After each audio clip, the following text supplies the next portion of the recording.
Takulandirani ku AMTV Malawi kuchimake kwa nkhani zenizeni. Ngati nkhani imeneyo kuno kulibe, dziwani kuti nkhani imeneyo ndi yabodza. Malawi Electoral Commission, Mr. Kamkwalala, DCO, FNA, MEC, management and staff from the Malawi Electoral Commission, distinguished ladies and gentlemen from the media, good morning. Mwaulemu komanso modzichepetsa bungwe loyendetsa zisankho la Malawi Electoral Commission labwera pamaso pa mtundu wa Malawi tsiku la lero kuti tibereke ripoti pa momwe zokonzekera zisankho zazikulu zimene zikubwera pa 16 September zikuyendera. Lero tikhala tikupereka ripoti pa nkhani zingapo. Choyamba, mmene yayendera ntchito yowunikira mayina mkaundula wa voti, komanso pamenepo tifotokozerera nambala ya anthu amene anatenga nawo mbali mu ntchito imeneyi. Chachiwiri, tifotokozerera za nominations kapena tinene kuti kuyimira kwa anthu pa chisankho. Zambiri zokhudza kuti tsiku tiyamba liti, zofunikira ndi chani, komanso ndondomeko ndi zotani. Chachitatu, tikamba za pempho la zipani zisanu kuti pakhale kauniuni makina achisankho.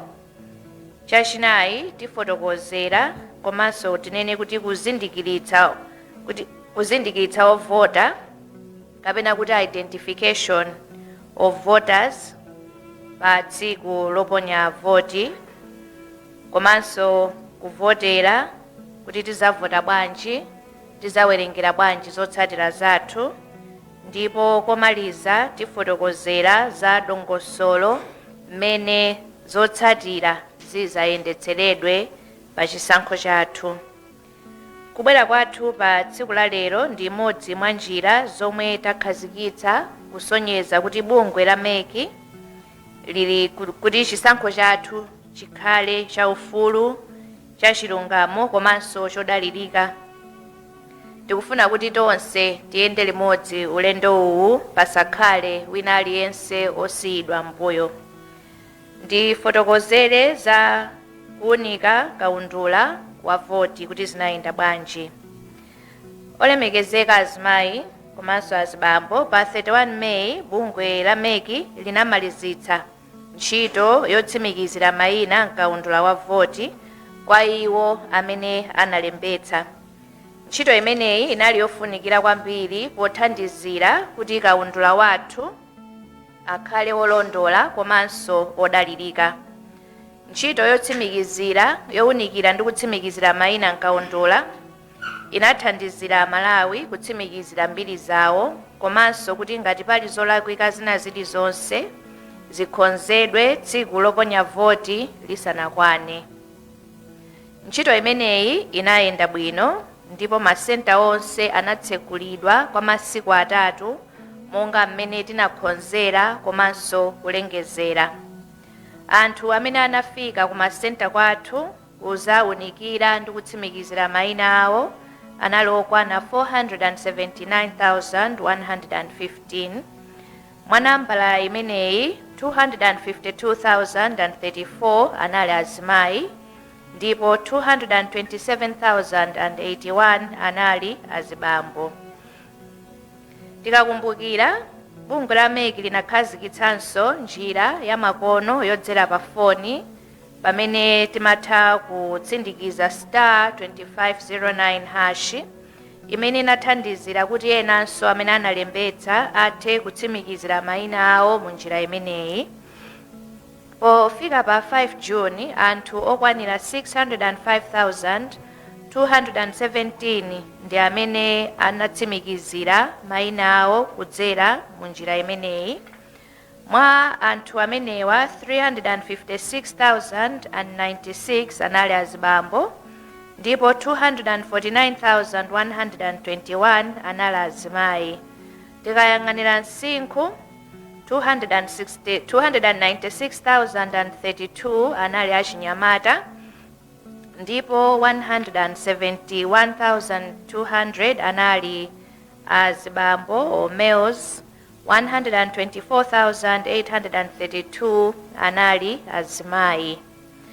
Monga tikukumbukiranso, pa 12 May bungwe la MEC linapereka kaundula wa voti kwa zipani zonse zolembetsedwa mdziko muno za ndale.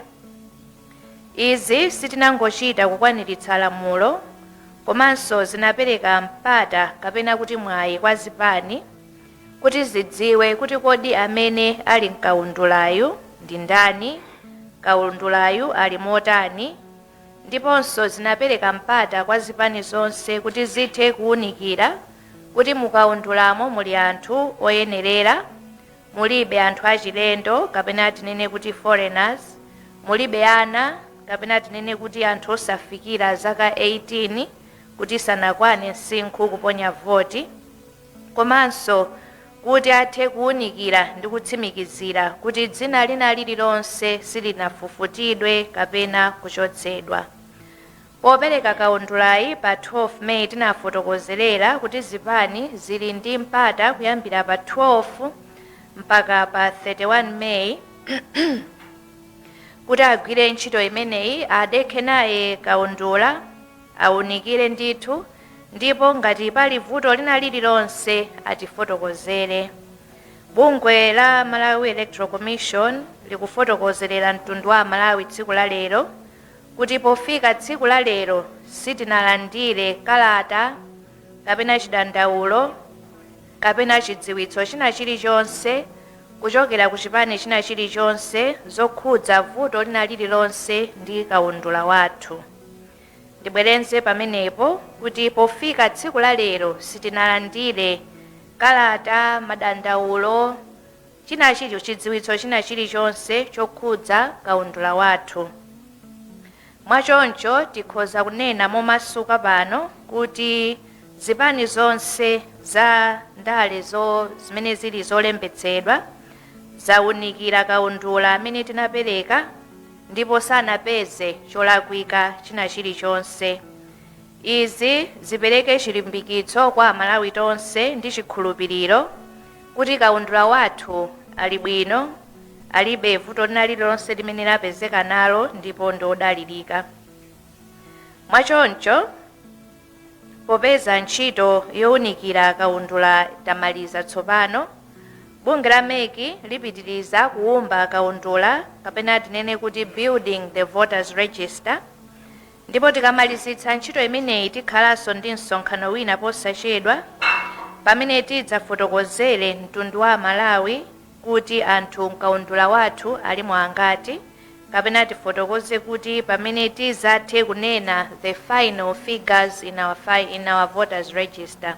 Mukakumbukira kufotokoza kwathu timanena kuti manambala amene tikuwulutsa they are preliminary figures until we publish the final figure. Izi tichita pompano ndipo tifotokozerera what is the final figure in our register. Tsopano ndifotokozere za pempho limene zipani zisanu zinabweretsa ku komishoni kuti pakhale kauniuni kapena audit mu makina achisankho. Amayi ndi abambo, pa 23 May 2025 bungwe la MEC linalandira chikalata chimene chophatikizana za zomwe zipani 5 zimafuna kuti ziwunikiridwe kapena tinene kuti scope of the audit. Zipani 5 zimenezi zindi Democratic Progressive Party, United Democratic Front, UDF, UTM, PP komanso Alliance for Democracy. Zolinga zazikulu za kafukufuku wa audit monga anafotokozerera mu chikalatamo ndi izi, kapena ndinene kuti the objectives of the audit as stated in the letter.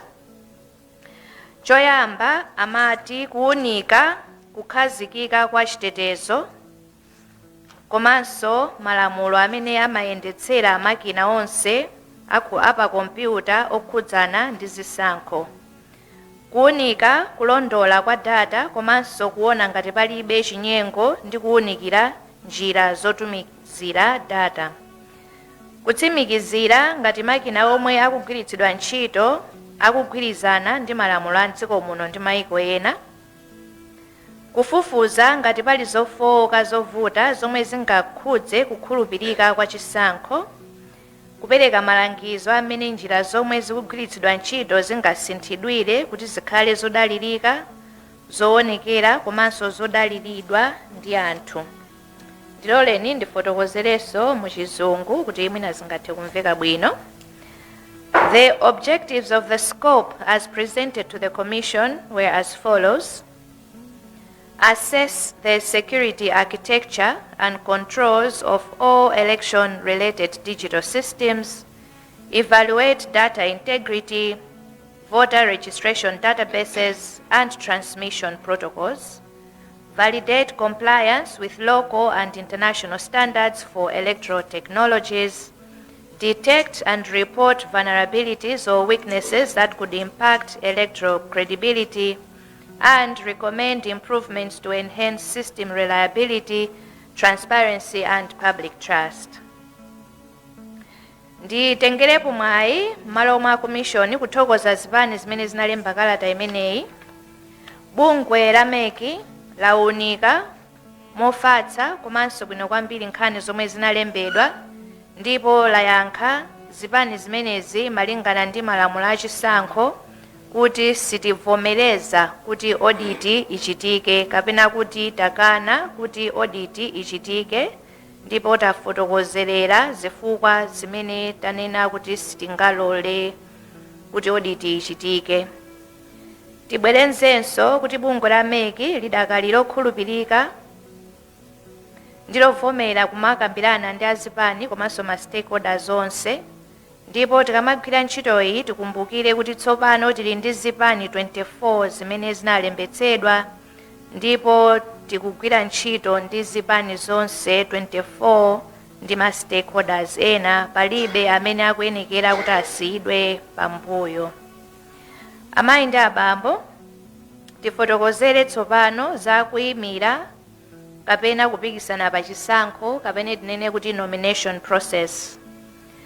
Bungwe la MEC tsopano likuyang'ana ndi kukonzekera pa ntchito yotsatira mmene kalendala yathu ya zisankho ilili, ndipo ntchito imene monga ndafotokozera ndi kuyimira nawo pa chisankho.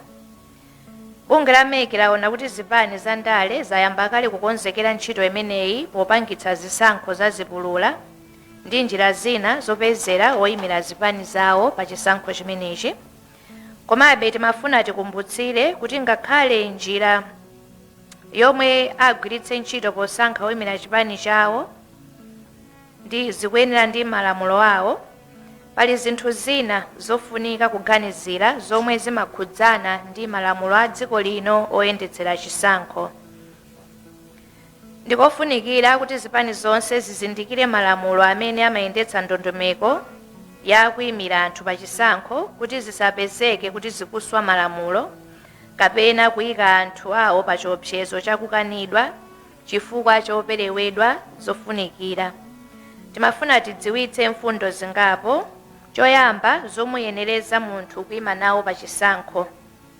Amayi ndi abambo, malamulo ali omveka bwino pa nkhani ya yemwe angayimire pa chisankho pa maudindo atatu: president, phungu wa nyumba ya malamulo komanso kansala. Choncho kwa zipani zonse za ndale zomwe zikusankha anthu oyimira pa chisankho komanso anthu amene akufuna kuyimira pa chisankho paokha, ndi ofunikira kuti awunikire ndi kutsimikiza kuti akukwaniritsa zofunikira zonse. Tikukumbutsa kuti mpata opereka zikalata unaperekedwa kamodzi kokha, ndipo ngati munthu wakanidwa palibe mwayi wina osintha kapena kupereka dzina lina.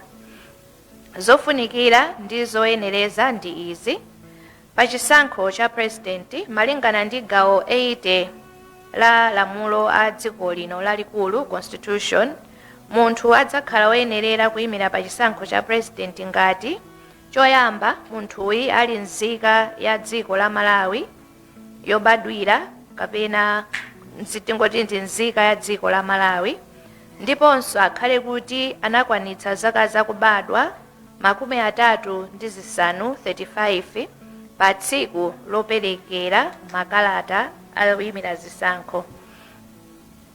Pa chisankho cha phungu a nyumba ya malamulo kapena kansala, malinga ndi gawo 38 la lamulo loyendetsera chisankho cha president, aphungu a nyumba ya malamulo kapena ndi makansala, munthu sadzakhala woyenerera kuyimira pa chisankho chimenechi ngati si nzika ya dziko lino, sanafike zaka zakubadwa 21 pa tsiku loperekera zikalata zoyimira pa chisankho, komanso samatha kuwerenga ndi kuyankhula Chingerezi bwino kuti athe kutenga nawo mbali pa zokambirana ku nyumba ya malamulo kapena ku khonsolo, komanso sanalembetse mukaundula wa voti kapena kuti is not a registered voter. Bunga la MEC likufuna lifotokozenso kuti munthu saletsedwa kuyimira pa chisankho dera limene sanalembetsere voti. Funso limene lili kumabwera ndithu kuti kodi ndingathe kukayimira kudera kumene sinakalembetsere. Yankho ndizokuti ndizotheka ndithu, bola ngati munalembetsa mukaundula wa voti. As long as you are registered, you can contest in any constituency or ward. You don't have to be registered in that particular constituency or ward. Munthu ali ndi ufulu okayimira dera lina lililonse m'dziko lino, bola apeze anthu 10 omusayinira kuchokera mu ward kapena constituency yomwe afuna akayimireko, koma anthu amenewa akhale kuti analembetsa. Amayi ndi abambo, ngakhale munthu atakwanitsa zofunikira tatchulazi, tidziwitsenso mtundu wa Malawi kuti pakhoza kukhala povuta kuyimira ngati munthuyi ali ndi ubale kapena amatsatira dziko lina or owes foreign allegiance to another country. Watsimikizidwa ndi khoti kuti ali ndi vuto la maganizo kapena tinene kuti they are of unsound mind, wakhalapo milandu ya chinyengo kapena kuchita zinthu zopanda chikhalidwe zaka 7 zapitazi, kapena kuti khoti latsimikizira kuti ali ndi ngongole zopyola or is bankrupt, akugwira ntchito ya boma kapena anasankhidwa pa udindo wa boma, kapena ali mgulu la asilikali, apolisi komanso ogwira ntchito ku prison, Malawi Prison Service, kapena wapezedwa olakwa nzaka 7 zapitazi pa malamulo okhudza zisankho. Kusonyeza kuti munthu ngati wapezeka m'magawo tatchulawa sangathe kupikisana nawo, angakhale kuti ndi nzika, zaka ndizokwanira, ndi olembetsa komanso wapeza omusayinira 10. Pomaliza, bungo loyendetsa zisankho lufuna kutsindikiza kuti zikalata za maphunziro monga MSCE kapena degree sizofunikira pokuti munthu ayime pamalo mose atatu tatchulawa. Munthu samafunika kukhala ndi MSCE kapena degree kuti ayimire pa chisankho cha president, MP kapena kansala. Tikambe tsopano za ndalama zopereka poyimira pa chisankho kapena tinene kuti nomination fees. Malingana ndi gawo 29 komanso 40 la lamulo loyendetsera chisankho cha president, aphungu a nyumba ya malamulo komanso makansala, pa 11 Novemba bungo la MEC linalengeza ndalama zimene oyimira pa chisankho akuyenera kulipira kuti ayime nawo pa chisankho motere. Pa chisankho cha president opikisana onse, kaya ndi amayi kaya ndi abambo, 10 million kwacha. Chisankho cha phungu a nyumba ya malamulo, azibambo kapena kuti amuna 2.5 million. Azimayi 1,250,000. Komanso anthu aulumali komanso achinyamata amene sanakwanitse zaka zakubadwa 35, 1,250,000. Pa chisankho cha kansala, azibambo 200,000, azimayi, anthu aulumali komanso achinyamata 100,000. ndibwerezenso ma nomination fees iwo. Chisankho cha president azimayi ndi azibambo onse 10 million kwacha. Chisankho cha phungu ya nyumba ya malamulo azibambo 2.5 million kwacha. Azimayi, anthu aulumali komanso achinyamata 1,250,000. Chisankho cha kansala azibambo 200,000. Azimayi, anthu aulumali komanso achinyamata 100,000.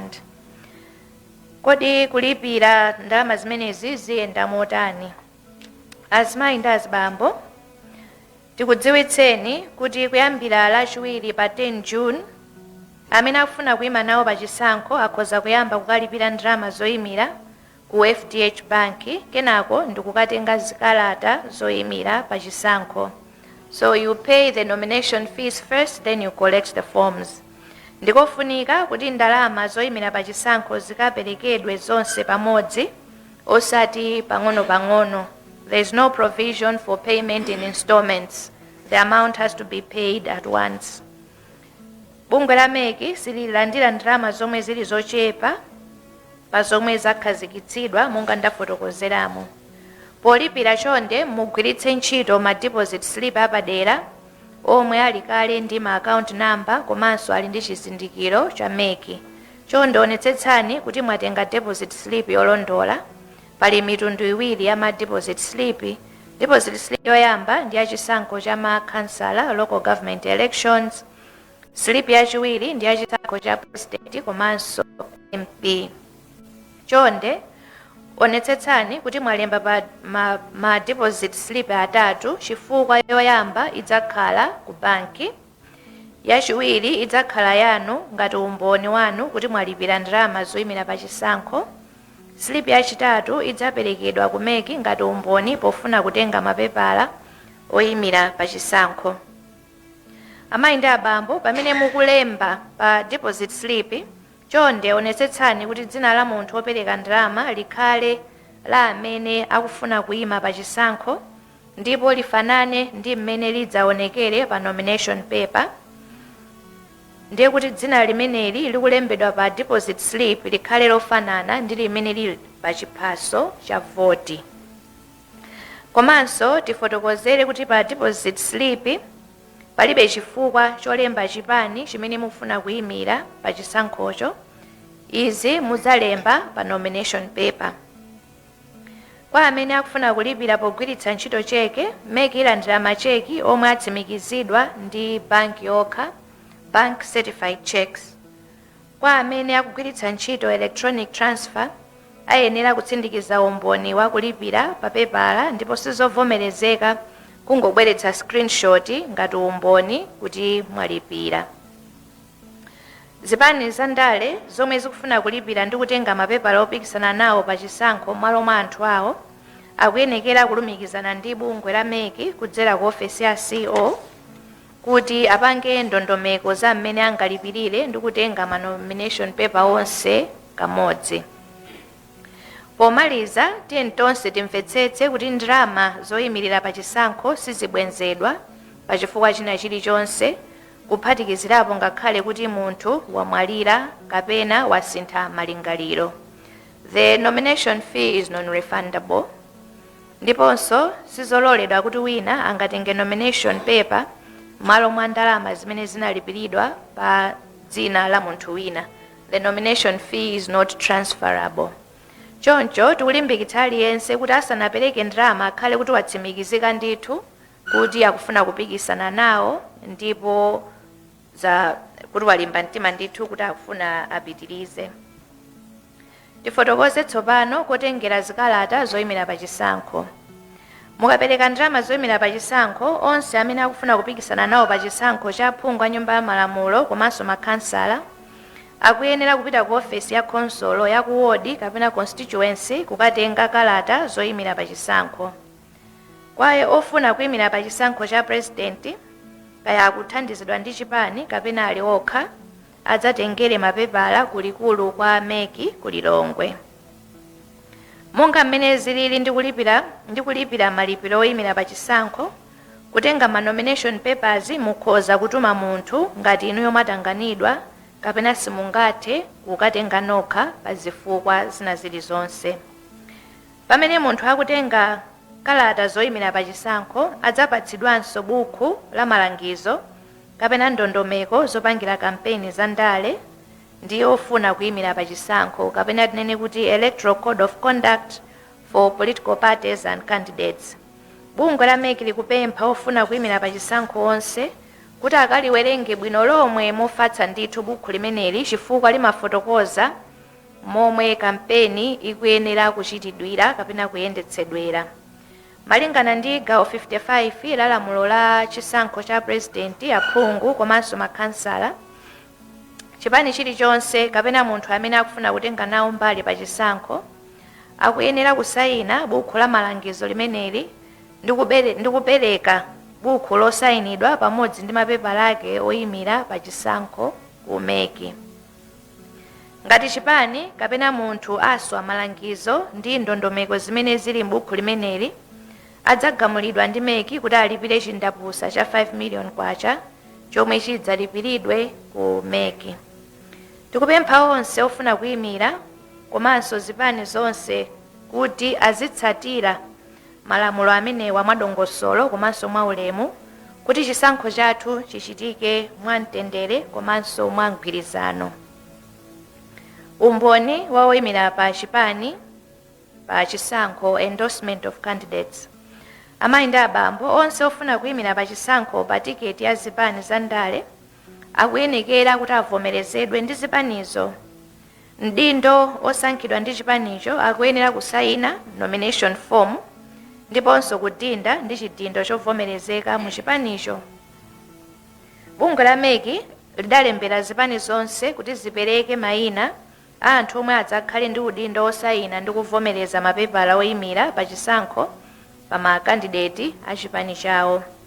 Tikupempha zipani zonse kuti ziyike njira zolimba zotsimikizira kuti pasapezeke kuti dera limodzi asayinira anthu awiri opikisana nawo.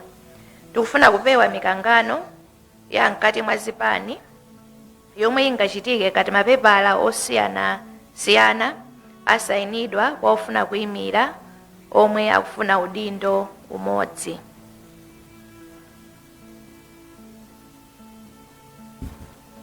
Tikambe za umboni kwa aulumali. Amayi ndi abambo monga mukudziwa, monga tafotokozerera, bungwe la MEC linakhazikitsa kuti azimayi, achinyamata komanso anthu amene ali ndi ulumali adzipereka theka la ndalama zoyimira pa chisankho. Kwa amayi, umboni wawo ndi mmene analembetsera mukaundula wa voti. Kwa achinyamatanso, tsiku lawo lobadwa lomwe lili mukaundula wa voti ndi limene litakhale umboni. Kwa amene ali ndi maulumali osiyanasiyana payikidwa ndondomeko yapadera. Malingana ndi lamulo, munthu aliyense amene ali ndi ulumali akuyenekera kukatenga kalata ya umboni kwa bungwe la Malawi Council for Disability Affairs kapena tinene kuti makoda, omwe ndi bungwe lomwe linakhazikitsidwa ndi malamulo a dziko lino kuti liziyang'anira za anthu onse amene ali ndi maulumali osiyanasiyana. Umboni kapena tinene kuti certificate of disability imene opikisana akatenge ku makoda akuyenera kuzayiphatikizira ku zikalata zoyimira pa chisankho, nomination paper, podzapereka mapepala awo. Amene adzapereke zikalata zawo zoyimira pa chisankho opanda umboni wa ku makoda ndiye kuti sadzapindula nawo pa ndondomeko yolipira ndalama yochepa imene MEC yakhazikitsa kuti ithandizire anthu amene ali ndi maulumali kupikisana nawo pa chisankho. So it is imperative for those with disabilities who wish to contest to ensure that they obtain the certificate of disability from Makoda and attach it to their nomination papers in order to qualify for the discounted nomination fees. Bungwe la Makoda yalengeza kuti certificate izi zidzaperekedwa mwaulere kudzera ku maofesi yake m'makonsolo ndipo palibe ndalama imene idzafunike kuti munthu alipire kuti apeze certificate imeneyi. Monga mukudziwira mukaundula wa voti tili ndi chiwerengero cha anthu omwe analembetsa kuti ali ndi maulumali osiyanasiyana, koma tikudziwa ndi kuzindikira kuti si aliyense amene ananena za ulumali polembetsa mavoti. Choncho bungwe la MEC silingapereke mwayi kwa okhawo amene analembetsa ndi mukaondola kuti ali ndi ulumali wotani. Ndi chifukwa chake pakhala ndondomeko yapadera ndi bungwe la makoda kuti lidziperekera umboni wa ulumali kuti lithe kuthandiza onse amene ali ndi ulumali koma akufuna kuti apikisane nawo pa chisankho chimenechi. Tikambe tsopano za kuwunika kalata zoyimira pa chisankho lisanafike tsiku lopereka, pre-examination of nomination fees prior to submission. Amayi ndi abambo, pofuna kuchepetsa zolakwika zomwe zimapezeka pa tsiku loti mapepala oyimira chisankho akuperekedwa, bungwe loyendetsa zisankho likulimbikitsa kuti ofuna kuyimira pa chisankho kapena nthumwi zawo azigwiritsa ntchito ndondomeko imene ilipo yakuti akhoza kupita kukakumana ndi constituency returning officer wakudera kumwe akufuna kukayimira kuti akawunikire ngati mapepalawo alemba molondola. Constituency returning officer ndi wopezeka pa nthawi ina iliyonse ku office kwawo pa nthawi ya ntchito kuti agwire ndi kuthandizira iwo amene akufuna kuti mapepala awo awunikidwe. Komanso dziwani kuti mutha kupita ku office ina iliyonse ya MEC yomwe ili mboma lanu ndipo kumenekonso akakuthandizirani kuwunikira mapepala anu. Izi zingathandize kupewa kulephera kupereka zikalata zoyimira pa chisankho chifukwa cholephera kukwaniritsa zinthu zina zomwe zidadziwika nthawi yopereka zikalata isanafike ndi kukhonzedwa. Amayi ndi abambo, dziwaninso kuti bungwe la MEC lakhazikitsanso masiku apadera mu kalenda ya chisankho pomwe ofuna kuyimira kapena nthumwi zawo angathe kupita ku office ya constituency returning officer kuti akagwire ntchito imeneyi.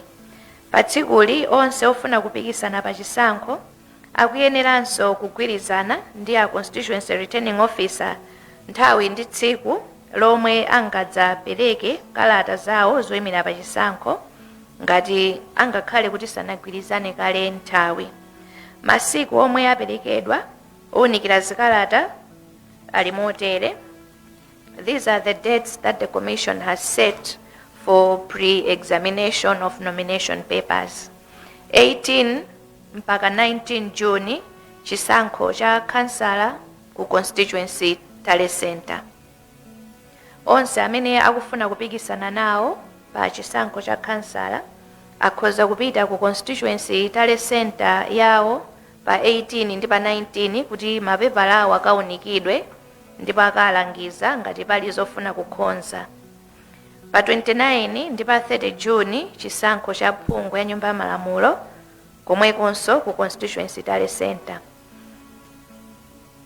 Kwa onse amene akufuna kupikisana nawo pa chisankho cha phungu ya nyumba ya malamulo mwayi wawo kuti mapepala awo akawunikidwe ndi kuti ndi pa 29 ndi pa 30 Juni ku constituency Tale Center. Pa 29 ndi 30 Juni pomwepo kuwunikiranso mapepala a chisankho cha president kulikulu la MEC ku Lilongwe. Kwa onse amene afuna kupikisana nawo pa chisankho cha president akhoza kufika kulikulu la MEC ku Lilongwe pa 29 ndi 30 kuti mapepala awo awunikidwe. Kupereka zikalata zoyimira pa chisankho.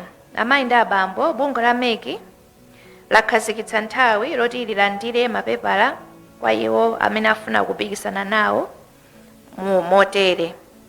Pa chisankho cha makhansala kuyambira pa 20 mpaka 22 Juni ku constituency Tale Center.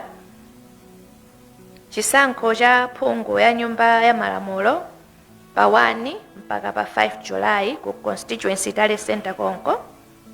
Chisankho cha president pa 1 mpaka 5 Julai kumalo amene bungwe la MEC lilengeze chapompano koma kuno ku Lilongwe.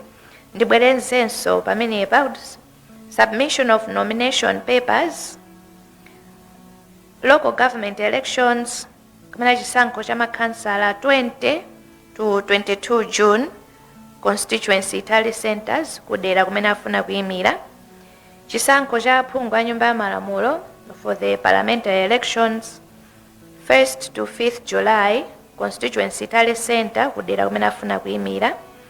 Finally, for the presidential election, 1st to 5th July in Lilongwe at a venue to be announced by the commission. Bungwe la MEC likufunanso kudziwitsa anthu onse kuti monga momwe zimakhalira potenga mapepala oyimira pachisankho angaperekedwenso m'malo mwa munthu oyimira pachisankho ngati mwini wakeyo sangakwanitse kubwera. Komabe chofunika kukumbukira ndi chakuti munthu amene afuna kuyimira pachisankho amafunika kuti asayine yekha pepala kutsimikizira kuti iyeyo mwini ali ndi cholinga choyima pachisankhocho. So tikufotokoza pamenepa kuti munthu akhoza kutuma munthu nzake kuti azamuperekere mapepala, koma akhale kuti mapepalawo wasayina yekha kutsimikizira kuti iyeyo ali ndi cholinga choti apikisane nawo. Kulengeza za ovomerezeka kuyimira pachisankho. Amayi ndi abambo, bungwe la MEC likudziwitsa kuti tikamaliza kuunika makalata amene tidzalandire, tidzatulutsa ndandanda wa mayina amene adzavomerezedwe kuyima nawo pachisankho isanafike tsiku loyamba pa kampeni limene lili pa 14 July. Ndikofunikanso kudziwitsa nyumba ya malamulo, the National Assembly, idzathetsedwa pa 23 July monga mwa malamulo. Komabe ngakhale zili chonchi ndi mmene zinalili mbuyomo, aphungu ndi makhansala amene ali pa udindo pakali pano ndi ololedwa kuti akathe kutenga mapepala ndi mapepala oyimira pachisankho angakhale kuti adakagwirabe ntchito mu nthawi imene tikhale tikulandira mapepala. So all sitting MPs and councillors are eligible to collect nomination papers even though their term of office only runs up on expires on 23rd of July. Pempho lothandizira azimayi achinyamata komanso anthu aulumali. Amayi ndi abambo, bungwe la MEC lachita mbali yake pothandiza kuti pakhale kutenga nawo mbali magulu osiyanasiyana, makamaka amayi achinyamata komanso iwo amene ali ndi ulumali kuti athe kupikisana nawo pachisankho chimenechi. Monga mukudziwa, bungwe loyendetsa zisankho linapanga chiganizo kuti anthu magulu atatu amenewa athe kupereka theka la nomination fees. Iyi ndi mbali imene bungwe la MEC lachita kuthandizira kuti magulu amenewa athe kupikisana nawo. Tsopano tikupempha adindo ndi ena onse amene ali ndikuthekera, makamaka atsogoleri a zipani, kuti nawonso atengepo nawo gawo ndi mbali yawo pothandizira kuti azimayi achinyamata komanso anthu amene ali ndi maulumali kuti ayime nawo pa zisankho zimenezi mochulunga. Monga zipani muli ndi udindo opitirizira pamene MEC yalekezera. Ngati sipangakhale thandizo lochokera kwa inu anzathu azipani, khama limene bungwe la MEC laonetsera powaganizira anthu amenewa ndi kuti likhala lapita pachabe zilibala zipatso zina zilizonse. Tsopano tifotokozerere za kuzindikira ona anthu oponya voti pogwiritsa makina, kamene tinene kuti biometric voter identification on polling day. Amayi ndi abambo, pamene tikuyandikira pa 16 September, bungwe la MEC lakhazikitsa njira yatsopano yofunikira kwambiri pa chisankho chathu, imene ndi njira yozindikiritsa ovota pogwiritsa ntchito makina, kapena ndinene kuti biometric voter identification. Njira imeneyi yakhazikitsidwa motere kuti anthu azindikirike for identification, koma titsindike kuti si njira yovotera. Pamene patimvetsetsane, it is biometric voter identification and not voting. Ndikofunikira kuti zimenezi tisasokoneze chifukwa ndi zinthu ziwiri zosiyana. Tsiku loponya voti ndi mapeto a zonse zimene zimachitika pokonzekera chisankho. Ndikofunikira kwambiri kwa mtundu wa Malawi, komanso ndi mmene malamulo athu alili, komanso kuti ndi chikhumbokhumbo cha wina aliyense kuti ovota akhale oyenerera okha amene ali oponya voti akhale okhaokhawo amene ali oyenerera, komanso aliyense aponye voti kamodzi, 1 vote 1 person. Kuti izi zitsimikizidwe komanso kuti tikwaniritse chikhumbokhumbo chimenechi, bungwe la MEC likayika zipangizo za biometric voter identification devices pamalo onse oponyera voti m'dziko muno. Poyamba, kuzindikiritsa ovota kumachitika pogwiritsa ntchito kaundula wa pepala ndi kufananitsa nkhope ndi mayina. We will all recall that in previous elections we were only using the physical voters register to identify voters. Njira imeneyi inali yochedwerako komanso pamatha kukhala zolakwika, ndipo inali ndi kuthekera kopatsa mwayi anthu amene anali osayenerera kuti aponye voti, komanso imatha kupereka mpata wa chinyengo. Ovota enanso amapezeka kuti ayima pa mzere wolakwika kwa nthawi yayitali, komanso ena amapezeka kuti angoganiza zobwerera chifukwa chokuti aona kuchedwa kuti adikirire nthawi yayitali. Njira imene tikufotokozerayi, biometric voter identification, ithandizira kuti tikonze mavuto amenewa. Zipangizo zoposa 15,200 kapena ndinene kuti biometric voter identification devices 15,200 zizagwiritsidwa ntchito kuzindikira ovota pogwiritsa chala cha munthu amene analembetsa voti ndi kufananiza kuti ndi amene ali mkaundula. Tikakumbukira nthawi yoponya voti timapereka fingerprint imeneyi ndimene itatithandizire for the biometric voter identification. Zikapezeka kuti zonse zagwirizana, ndiye kuti ovotayo adzapatsidwa mwayi oponya voti ndipo dzina lake lidzachongedwanso mukaundula otsindikizidwa pa pepala. Izi zikutanthauza kuti sikuti the physical voters register tikuyisiya, we are going to use the biometric voter identification as well as the physical voters register. Ubwino wa njira imeneyi ndi waukulu kwambiri. Choyamba, zitithandizira kuti anthu akazindikirike machangu pa polling station, komanso zitithandizira kuti anthu asapezeke kuti wina wavota kawiri, komanso pasachitike chinyengo china chilichonse, komanso zitithandizira kupeza ziwerengero za ovota nthawi yomweyo. We will be able to get real-time voter statistics. Komanso zitithandizira kuchepetsa mikangano kudzera mukauniuni amene angathe kupangika movuta chifukwa chokuti itagwiritsa ntchito njira imeneyi. Njira imeneyi yagwiritsidwako kale m'mayiko ena ngati ku Kenya, ku Ghana, ku Zambia, ndipo yathandizira kukweza chidaliro cha anthu pa ndondomeko ya chisankho. Bungwe la MEC likupempha zipani, oyang'anira maobservers komanso ovota kuti tithandizane pa njira imeneyi kuti chisankho chathu chikhale chopambana. MEC ipitiriza kuchititsa maphunziro ndi kumvetsetsa njira imeneyi kuti kwa onse okhudzidwa. Tsopano tikambe za kuvotera ndi kuwerengera zotsatira. Amayi ndi abambo, monga momwe zakhala zikuchitikira zisankho za mbuyomu, ntchito yoponya voti ndi kuwerengera idzachitikira pamanja. Voting and counting will be manual. Ndipo zonsezi zidzachitikira pamalo amodzi achisankho. Voting and counting will happen at the polling station. Njira imeneyi imathandiza kulimbikitsa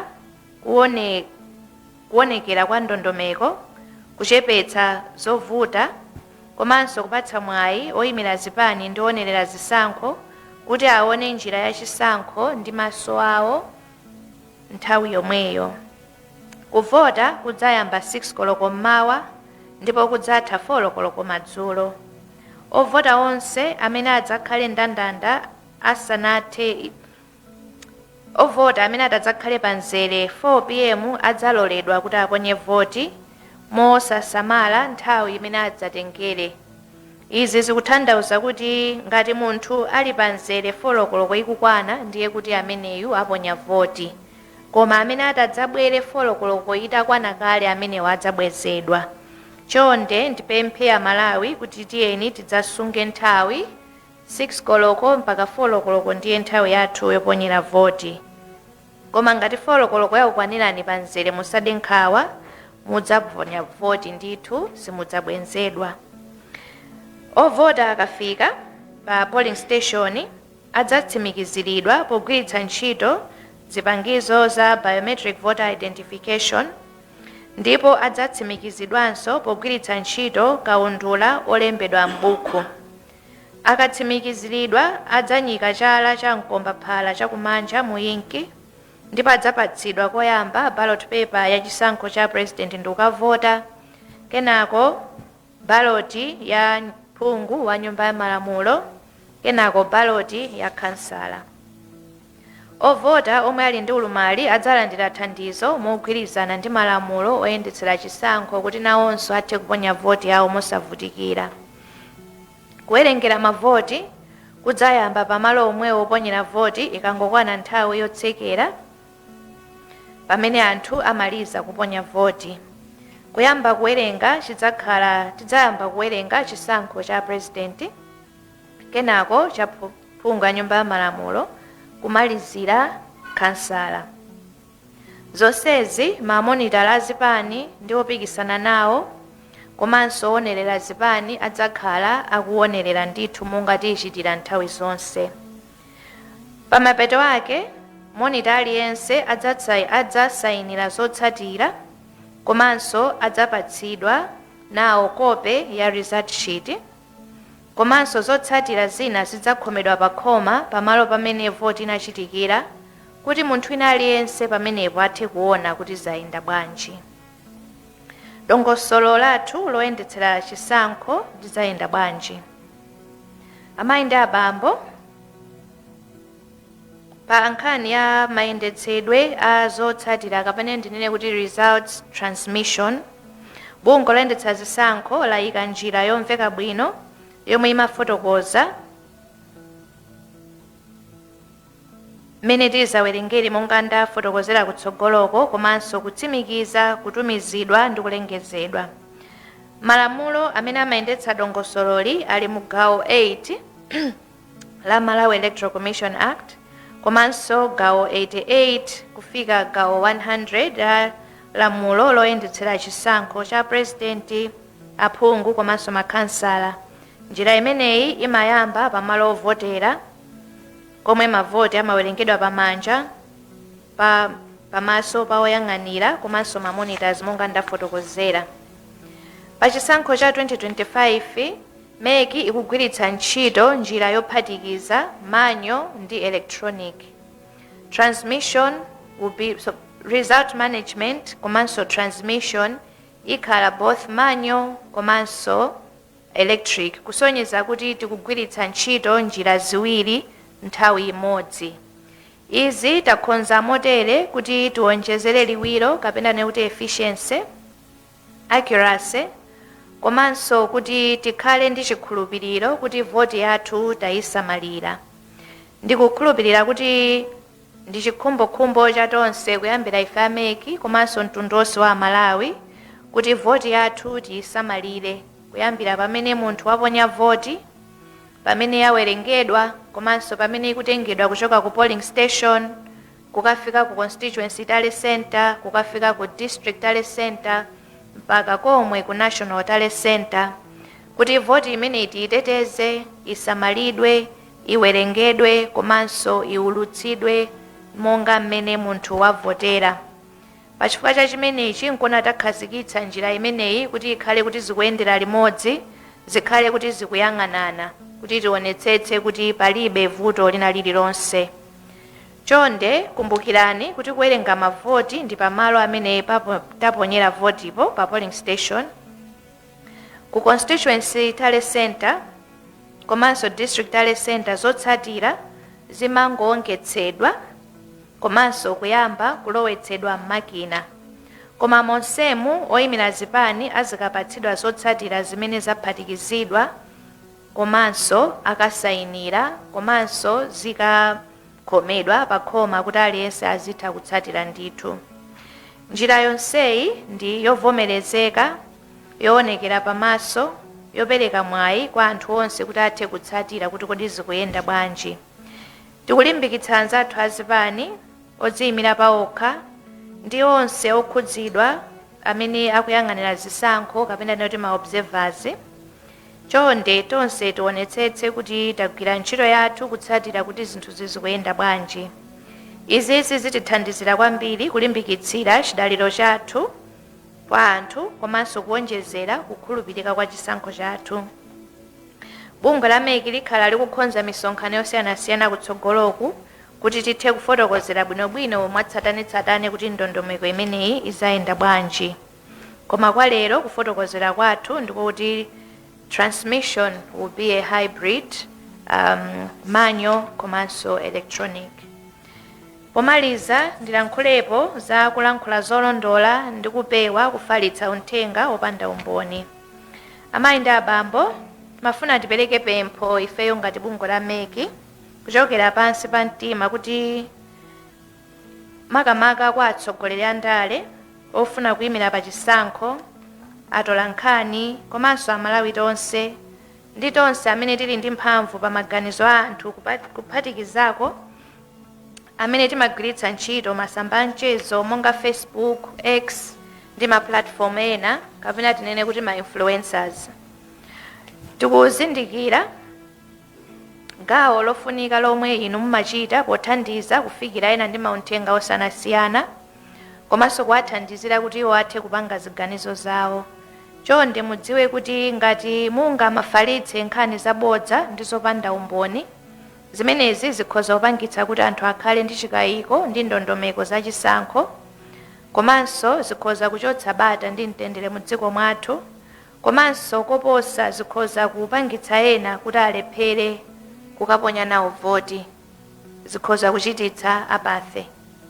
Chonde atsogoleri, yesetsani kuti mawu anu amene mukuyankhula kaya ndi pa misonkhano, pa wireless, pa kanema, pa intaneti kapena ndinoti pa social media apangitse kuti pakhale bata ndi mgwirizano osati zikhale zobweretsa chipwirikiti ndi kusagwirizana. Kulankhula zoona, kukhala ndi udindo pa mawu ndi zofunikira kwambiri. Ngati muli ndi funso tifunseni, makomo athu ndotsegula kuti tikufotokozereni kuti kodi zayenda bwanji, zakhala bwanji. Ngati pali pofuna kukhonza tifotokozereni kuti tilingalire ndipo tikhonze moyenerera. Tiyeni titenge zolimbikitsa mgwirizano osati chipwirikiti, timange kudalirana osati kukayikirana. Tili ndi Malawi mmodzi yekha, tikawononga sindidzoti tipitanso kutiko. Ndiye tiyeni tonse amalawi tisunge bata ndi mtendere. Chisankho chikafika pa 16 kwina kuti tifunika kuti tipitirire ndithu kukhala. Tiyeni timange dziko lathu osati kupasula. Mulungu atidalitse tonse, zikomo kwambiri.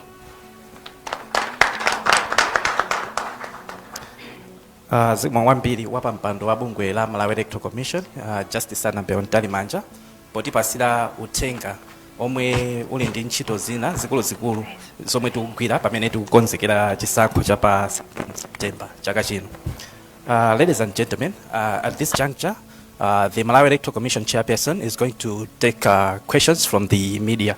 May I therefore invite all reporters with questions to come to the podium. Before you ask the questions, make sure that you tell us your name and the media house you are representing.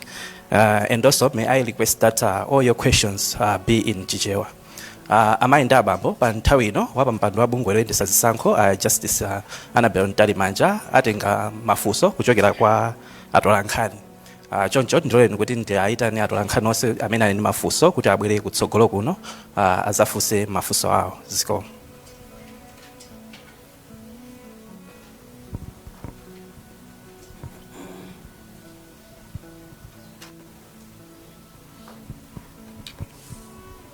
Zumwambiri apa mpando wa bungwe la MEC, Mayi Annabel, ndikhulupirira zonse zimene mwafotokozera mwinaso zokhudzana ndi kuwerengera kwa voti. Mike Arnold Mbalale dzina langa, ndachoka ku PLFM wireless komanso Great Dominion Television. Ndikhulupirira zomwe mwafotokozera zokhudzana ndi mmene ziyendere za zisankho zamveka bwinobwino, komabe ndimufuna kubwerera mbuyo pang'ono mu 2020 pachifukwa choti mwina kutsogoloku anthu adzakhala kuzindikira bwinobwino mafotokozera za nomination fees. Pamene chisankho cha 2019 amabwalo adanena kuti sichinaenda bwino, choncho sichidachitike, pa Chingereza amati nullified, soneza kuti kudalibeko chisankhocho. Tidaona kuti zipani za ndale zimene zinabweranso kuti zipikisane pa chisankho cha mu 2020 anafunsidwanso kupereka nomination fees.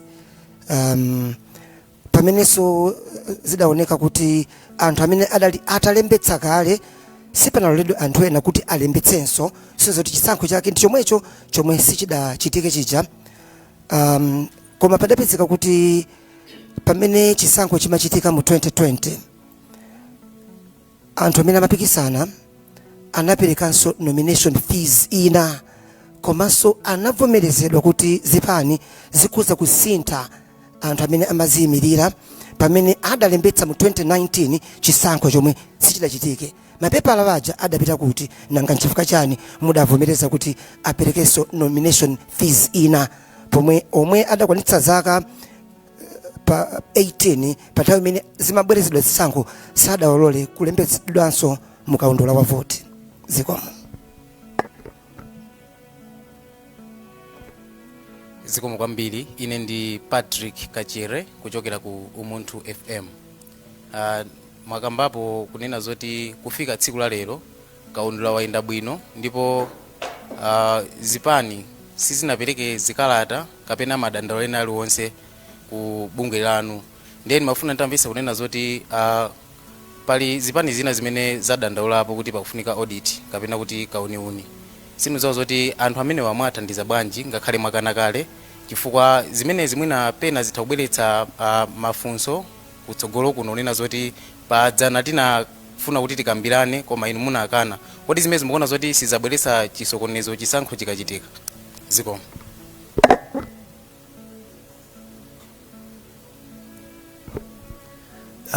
Ine dzina langa ndi Steve Pemba Moyo kuchokera ku nyumba yosindikiza newspaper ya The Nation. Ndili ndi funso pa nkhani yomweyo yopereka zikalata zofuna kudzayimirira nawo.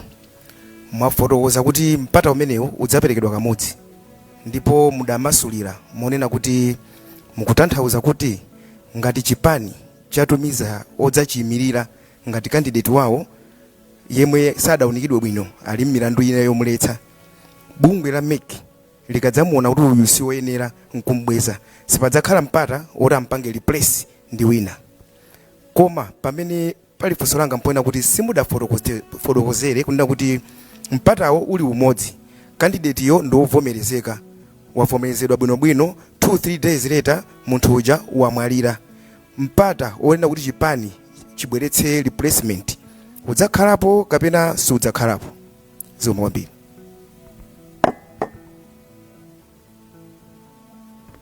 Zikomo kwambiri. Dzina langa ndi John Paul Kayuni kuchokera ku Zodiac. Funso langa lifanana hapo ndi limene anafunsa Kachere. Nkhani ya audit. Mwakhambo yankhapo ngati bungwe kunena kuti zimenezo sizitheka, koma ndimangofuna mwina timvetsetse kuti amene akufuna kuti pakhale audit muwatsimikizira motani ngati bungwe kuti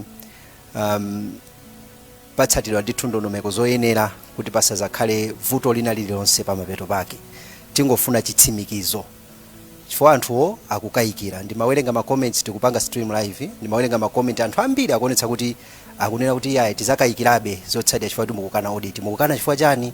Ndiye mwina pakhale chitsimikizo ndithu chogwirika kwa anthu amene akukayikira. Muwatsimikizira motani ngati bungwe la MEC?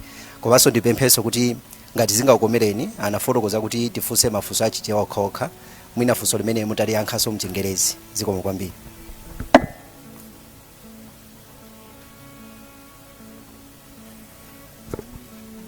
Dzina langa ndi Robert Chandilira kuchoka ku Blantyre Synod Radio.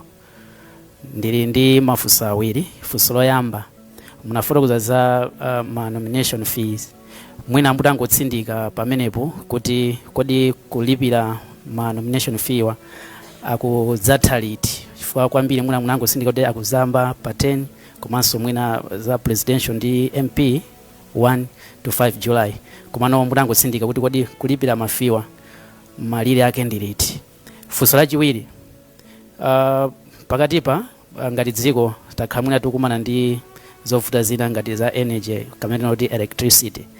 Inuyo ngati bungwe la MEC mwina mwakonzetsera bwino motani kuti nthawi imeneyi anthu akazamba kuvota zonse ziyende bwinobwino mpaka kuzawerengera ndi kuzaulusa zotsatira.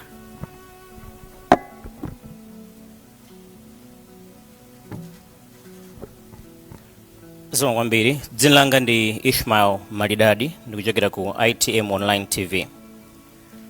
Mwafotokoza momveka bwino kuti munthu atha kukalembetsa constituency ina koma ndikupita kukavota constituency ina. Tiyerekeze kuti tsiku lokapanga verify voter registration wapangabe kumene analembetsera koma akufuna kukayimira MP kudera limene sanalembetsa. Pa tsiku lovota akaloledwa kuvota ku constituency imene akuyimira MP kapena mwayi wake pa tsiku limene lolo kulibe chifukwa chakuti anakalembetsa kumalo kumene sakuyimira. Zomwe kwambiri.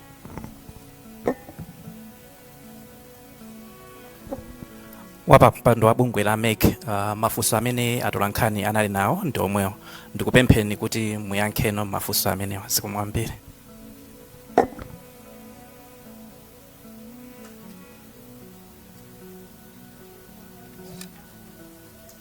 Ndithokoze mafunso onse amene abwera ndiyankha, then I'll ask the desk kuti atiyankhire za schedule of payment to unpack.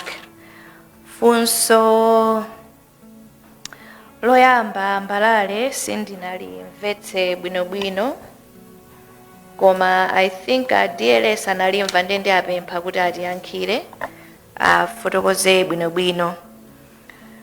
Nkhani ya audit ndingophatikiza pokhala kuti lafunsidwa ndi anthu angapo. Ndimafuna kuti choyamba tibwerere mbuyo kuti nkhani ya audit ikuchokera pati. When you follow the sequence of events, the issue at hand choyambirira ndi integrity ya voter registration data. Kuti kodi mukanena kuti voter register ndi iyi, anthu amene alembetsa ndi amenewa, mwafufutamo mayina kapena mwaonjezeramo mayina. Chachiwiri is the integrity of the results. Kuti kodi ma results amene mutazapange announce tikaponya voti pa 16 ndionadi kapena ndi mavoti ndi ma result oti apangidwa manipulate kapena pachitikapo china chilichonse. Ndiye kufotokoza kwathu choyambirira ndinawerenga the scope. We are going to provide it ngati sitineke kale pa website kuti muiwerenge bwinobwino mumvetsetse where the commission is coming from. Koma when you look at the scope, choyambirira it is misconceived because kalembedwe ka scope kakuoneka kuti ngotenga kuti kodi mas devices amene smartmatic imapanga manufacture amagwira ntchito zanji. Ndi paphatikizidwa pamenepo zinthu ngati kuvotera makina komanso zikukamba zinthu zokuti makinawo akagwiritsidwa ntchito managing a polling station komanso makinawo akagwiritsidwa ntchito kuwerengera mavoti. Over and above that, the audit is asking for access into the security architecture and controls of the EMS. Ndiye commission imene yakhala pansi ndikulingalira choyambirira, looking at the mandate of the commission, imayenera kuti igwire ntchito independent of any influence or interference. Komanso commission ili ndi udindo to ensure the integrity of the election, kusonyeza kuti ma processes onse ali m'manja mwa commission, whilst the commission is supposed to be transparent and it works on transparency and it is also accountable to the people of Malawi. It also has a responsibility to ensure kuti ma processes onse akuyenda bwino. When the commission analyzed and thought through the request for access to the security architecture, mukawerenga scope imona nkatimo kuti akufuna kuti adziwe kuti kodi ma source code and security protocols ndi otani. Ndiye if you objectively and in good faith consider request imene imona kuti ili ndi ma challenges ambiri, chifukwa chokuti by way of example, sindingabwere ku nyumba kwanu ndikunena kuti nditsimikize kuti nyumba yanu ili secure, atandiuzeni kuti security code yanu ndi chani. Ndikakuuzani ndiye kuti nyumba yanga ndayitsegula eti, I have opened my home to you. It would be very irresponsible of the commission to open the security infrastructure to third parties. Tikatsegula mukadziwa source code mukufuna muike mojani. Do you want to manipulate the system? What do you want to do? Koma, as the commission is saying no, we cannot expose and compromise the system. We are mindful of the fact that the key issues, the integrity ya voter register, also integrity of the results, and we are saying in terms of integrity ya voters register, anzathu aku parliament imene amatikhonzera malamulo, they had thought through that. That is why they put in the law the process of voter inspection and verification. If you look at that idea, you are actually auditing the voters register to ensure kuti ma entries amene alimo they are genuine, muli anthu oyenerera, anthu ena sanachotsedwemo. Ndiye commission ikunena kuti kwa zipani 5 zimene zakhala zikutilembera, komanso zikunena kuti they want assurance, and they are right to want the assurance kuti data yonse ili bwinobwino. We gave the voters register by 12 May, and we said the voters register ndi we gave the entire voters register. Sitinachotsepo china chilichonse. We gave the voters register all the valid records, duplicate records. We even indicated kuti mu register mo there are 305 records amene ma images awo sakuoneka bwino because pojambula our operators sanajambule bwino. Koma we know that there are those 305 records ndipo tizikhonza. And we said you have from 12 May to 31st of May, inspect the register. Manena kuti maina afufutidwamo, onani maina afufutidwa. Mukukayikira kuti kodi mmene mumwayikidwa anthu ena achilendo, inspect it and tuzen. No one has come today. Our conclusion is that the integrity of the data has not been questioned. They are satisfied that the maina onse amene ali mu voters register ndi omweyo. For the information of wina aliyense, mene timachita kalembera, anzathu azipani tinawuza kuti malinga ndi malamulo atitumizire ma monitors. Ma monitors aja akakhala on pa registration center. Every day timapasa ma statistics from the EMD kuti lero palembedwa anthu 20, the following day palembedwa anthu mwakuti, and at the end of the 14 days timapatsaso the end of phase register kuti Capital Hotel Center talembetsa anthu 2,400 record yake ndi iyi.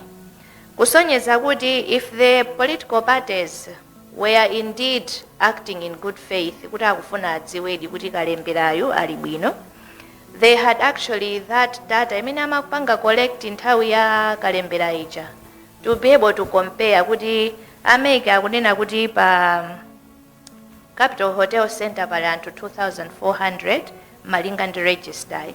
they will go to the statistics. Mema panga collect nthawi ya registration and compare. If they see kuti zikusiyana, those are the issues that they would have raised to us. Kaya panali nkhani yokuti anthu 1 million afufutidwa nthawi yake inali imene iyi, to come to us and say zona adi anthu 1 million akusowa umu, but no one has come today. Kusonyeza kuti the issue of data integrity imene akuitchula mu scope, it has been resolved already. Chifukwa chokuti we have had the procedure that is specified by the law in terms of voter inspection. Tikafika ku nkhani ya results integrity, obviously monga ndafotokozera ndi khumbo la wina aliyense to ensure that the vote is secured from the moment a person votes through to the National Tally Center. That is why the Commission is saying to assure Malawians that we want to maintain the credibility of the results and the integrity of the results. We are having a hybrid system to ensure kuti result sheet chamene takamatidwe pakhoma chamene itaendere kukafika ku National Tally Center iyenda munjira ziwiri, iyenda physically komanso it will be transmitted electronically. Njira ziwiri zizikuyenda limodzi to ensure kuti we are all satisfied kuti result yathu sinachitidwe manipulate, sipanachitike kena kalikonse. Komanso ma monitors are going to be part of the process from the political parties. They are going to be observers. Inonso a media mukakhala pompo kuonerera choyambirira mavoti akuyenda bwanji, kuwerenga kwawerengedwa motani, ndipo pofika kuti result sheet yamatidwa pakhoma ndiye kuti aliyense pamene popo avomerezana kuti tawerenga ma results ali motere. Komanso even ma results akamaka pangidwa scan pa constituency tally center ndikulowa mu the electronic system, akakhala kuti ma monitors ali pompo, they are part of the process. Ma media observers aliyense akuona all the way through to the National Tally Center. The process is as transparent as can be, and in terms of the law, there's a complaint handling process imene yayikidwaso kuti ngati pali vuto lina lililonse it can be raised at all times. Ndiye mukanfusa kuti chifukwa chani the Commission has refused the audit. It would be highly irresponsible for the Commission to allow the software architecture, because the request is coding practices, source code integrity and version control, access control mechanisms to access the servers, the networks. We'll make this available on the database. So to put it to summarize, the Commission is not saying it is not accountable, but we also need to be responsible. That is why the audit has been refused or declined in the manner that it was framed and what was being asked for. But the assurance of the Commission to the people of Malawi is that chisankho ichichi tikuchiyendetsa malingana ndi mmene malamulo alili, komanso ma best practices amene alili, the lessons that we have learned from 2019 and 2020 and even past elections, because at the end of the day, we want to have and we are committed to deliver to the people of Malawi free, fair and credible elections. Kupempha kwathu ndiko kuti let us avoid sensationalizing issues. Pali ena tikumangomva mbali imodzi ndikuthamanga nayo and causing all sorts of chaos.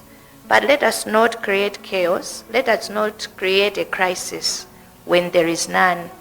MEC continues to be open and available to engagement, and we will do what we are mandated by law to do to ensure that the election is free, fair and credible. And we also want the process to be peaceful.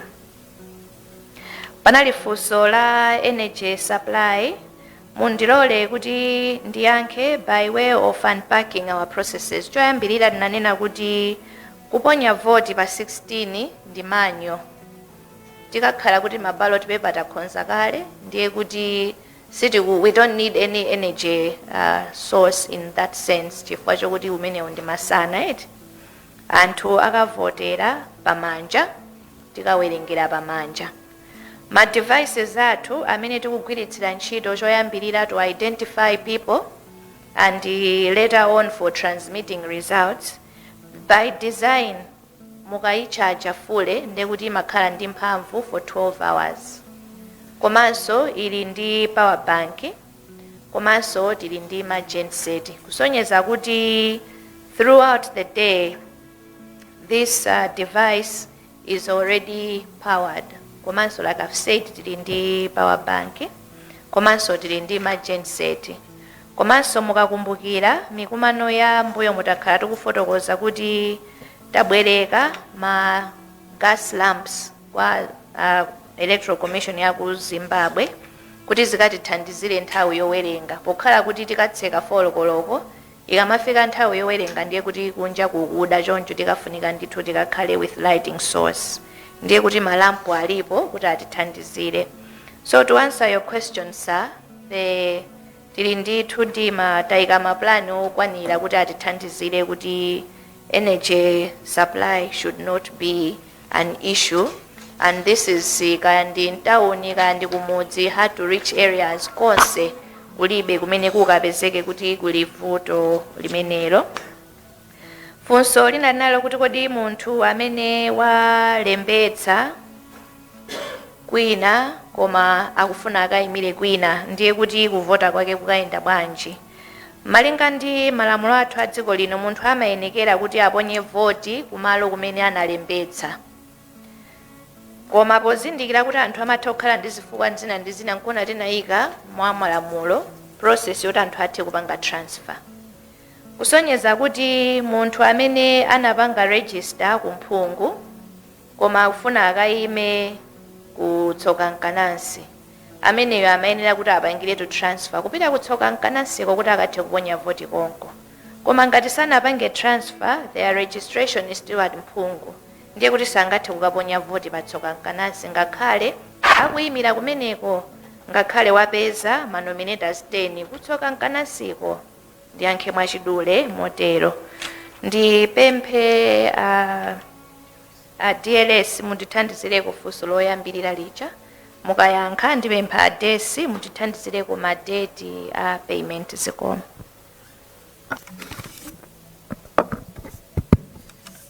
So Wambiri, if I understood the question properly, my response is to say what happened in 2020 was a fresh election, and the court had ordered a fresh election. So the commission called for fresh nomination, but it did not require the candidates to pay fresh nomination fees. The other aspects of the question, it was because those were the consequential orders that were ordered by the court. For example, who was supposed to vote, the election was ordered to maintain the same voters register. That is why we did not conduct fresh registration for the fresh presidential election. But if you want to compare it with what will happen if, for example, we do not have a clear winner in the first poll for the 2025 general election, then the law now has made it clear to say there will be no reshuffling of the running mates. So you will see that in the fresh election, because it was ordered as a fresh election, the candidates had the liberty of choosing other people to be running mates, almost like changing the running mates. But now the law is clear to say if there is no clear winner in the first poll, if we go to the second poll, there will be no changing of the running mates. The other question was, what happens if a candidate dies?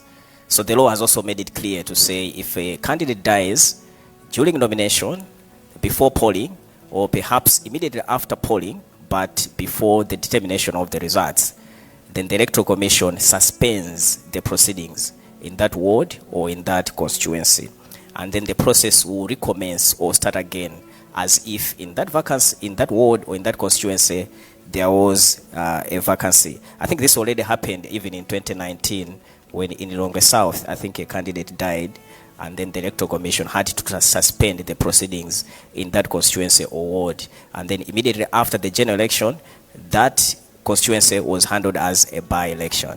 So even in this case, if a candidate dies in a ward or in a constituency, then the process will have to be recommenced. I'm being requested to say the same things in Chichewa, so I'll try. Zoezi chitika 2020 koti inanena kuti chisankho chija chichitikenso.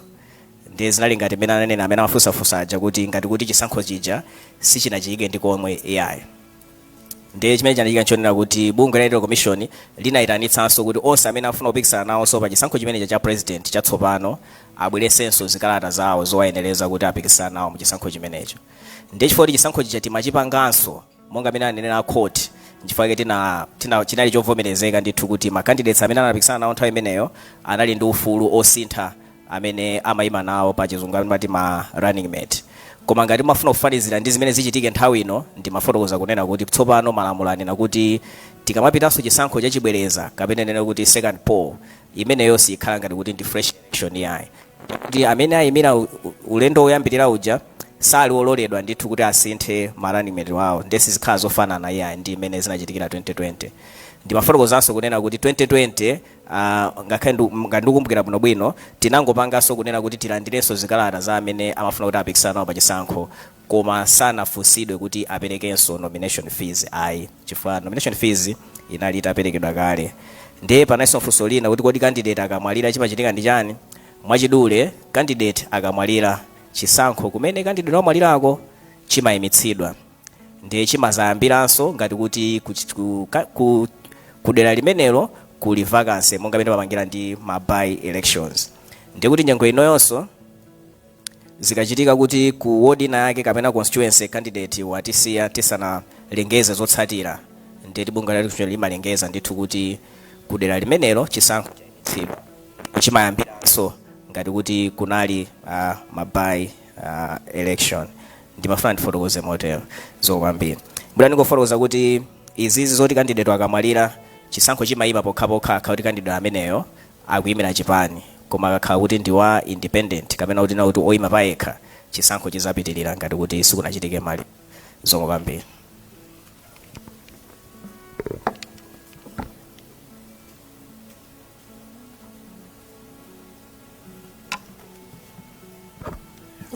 Ndimati ndiyankhe funso limene linafunsidwa lokhudza ma nomination fees kuti kodi tsiku lomaliza kupereka ma nomination fees ndi litiro. Poyankha ndinene chonchi abungwe la chisankho alengeza kuti makalata anthu amene afuna kusonyeza chidwi chopikisana nawo tiyamba kuwapereka pa 10 June. Ndipo kuyambira tsiku limene lili wina aliyense amene angakhale wokonzeka kuti akalipire ku banki nkukatenga kalata atha kukatenga. Chisankho cha local government cha makhansala tanena kuti tsiku lomaliza kupereka makalata ndi pa 22 June. Adzayamba pa 20 kumaliza pa 22 June. Ngati munthu angadzithembe kuti pa 22 June mamawa atha kupita ku banki kukalipira kenako ndikutenga fomu yake ija ndikuyamba kuyendetsa kuti apeze ma nominators ndipo mu nthawi yoyenerera isanakwane 4 koloko akapereke kwa constituency returning officer zimene zizi ndi zotheka. Choncho kwa chisankho cha local government tsiku loyamba kupereka ndi pa 10 tsiku lomalizira ndi pa 22 ngati munthuyo angadzithembe. Bungwe la chisankho likunena kuti kuli bwino anthu akapereke ndalama zimene zizi mu nthawi yake kuti pa 22 kusadzakhale mpanipani munthu kumabwera alithukuta kumanena kuti nafuna kuti ndipereke koma ndafika 1 minute past 4. Chisankho cha president komanso cha aphungu tsiku loyambira kupereka ma nomination fees ndi pa 10 June. Ndipo tsiku lomalizira kupereka makalata awo osonyeza chidwi chofuna kupikisana ndi pa 5 July. Ndeno mukaona pa 5 July ndi tsiku lachisanu limene banki imakhala yotsegula. Ngati presidential candidate angadzithembe kuti akapereka ndalama zawo pa Friday ndi zotheka ndithu. Koma chisankho cha local government tsiku lotsekera kulandira ma nomination paper ndi Sunday. Sindikudziwa kuti ka banki yake adzapita ya ku airport kadzapita yakutiko, koma zili ndi mene candidate angaganizire. Koma kuyambira tsiku loyambirira pa 10 June ndi pa tsiku lomalizira kulandira ma nomination paper, candidate atha kukapereka tsiku lililonse zili kwa iyeyo mmene angaganizire. Zikomo kwambiri.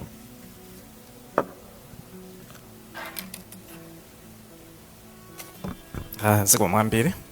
Wapa mpando wa bungwe loyendesa zisankho la Malawi Electoral Commission, Justice Annabel Mtalimanja, kumaso ma commissioners amene mtinanu mauno, wankulu wa bungwe loyendesa zisankho la MEC Mr. Andrew Mpesi, kumaso management yonse yomwe ili pamalo pano, atolankhani anzanga amayinda abambo.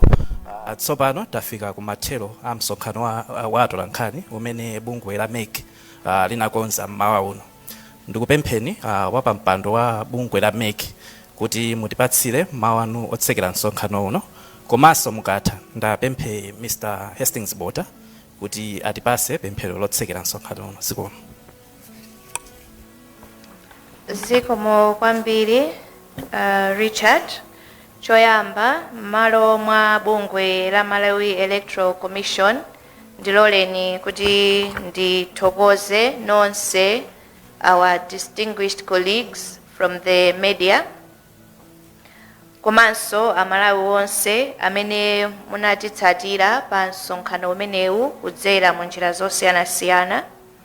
Tili othokoza kuti munatenga nthawi yanu, anzathu aku media kubwera kuno, komanso amene mukutitsatira kuti munatenga nthawi kumvetsera uthenga umene tinabwera nawo lero. Pamene tikusiyana kwa lero timafuna tipemphe kuti chonde tiyeni tipewe misinformation and disinformation, chifukwa chikuti zitiwonongera chisankho chathu. Pamene tikusowekera information, pamene sitinamvetse bwino, tiyeni tifunse. MEC remains open and available, either kudzera mu ofesi ya Sangwani kapena through to the commission through the CEO's office. We are open and available kuti timvetsere ngati pali nkhawa, pali ma suggestions kuti ulendo utiyende limodzi. Ndi chikhumbokhumbo chatonse kuti chisankho chathu chikhale chopambana komanso chovomerezeka, choyenda mwachilungamo. Chonde tiyeni tisapange create our own narratives. Information imene itapereka tiyeni tipange share accordingly. Komanso as the media you have the responsibility to correct the wrong narrative. Kukuyitanani kwina ndikuti mutithandizire to disseminate information to the public. Ndiye pamene mukumva kuti chimene chikukambidwa chikusiyana ndi information imene mwamva kwa ife ni yake, pangani correct kapena awuzeni kuti ayi tadekhani kaye koma mukafunse bwinobwino kuti akufotokozereni. Tithandizireni kuti timangirire dziko lathu. Tafotokoza nkhani ya result management imene yakhala ikukambidwa kwa nthawi yayitali. Now the commission has given information tiyendera hybrid transmission. Cholinga chathu is to protect the vote and to ensure the integrity of the results and the outcome. Mwa malamulo, commission ikwenekera to put measures that will ensure the vote is protected absolutely against any loss, tampering or interference. Moti njira zathu zonse zimene tikukhazikitsa tikulunjika kumeneko to ensure the vote is secured at all times. The commission will continue to engage. Dzulo tinakumana ndi zipani zonse 24 tapereka information yomweyi in much greater detail of course. Komanso tikhala tikupereka information to the public kuti tonse tiyende limodzi kufikira pa 26 ndi kuchitsogolo kudzera ma press briefing ngati amenewa, komanso through our various platforms. Tiyeni tonse tigwirane manja kuti tisunge bata ndi mtendere. Nkhondo simangamudzi, Malawi ndi mmodzi. Zikomo kwambiri, Ambuye akudalitseni nonse. osayiwala kupanga subscribe ku channel ya AMTV Malawi.